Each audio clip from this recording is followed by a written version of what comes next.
at ang ilaw tumama sa ano.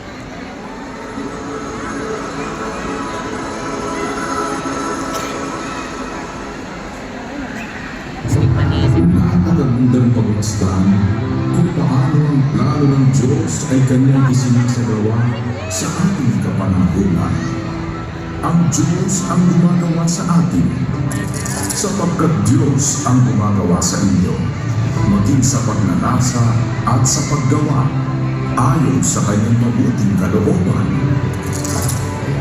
Ang marapat ay pabayaan natin na ang Diyos ang gumawa sa atin, maging sa pagnanasa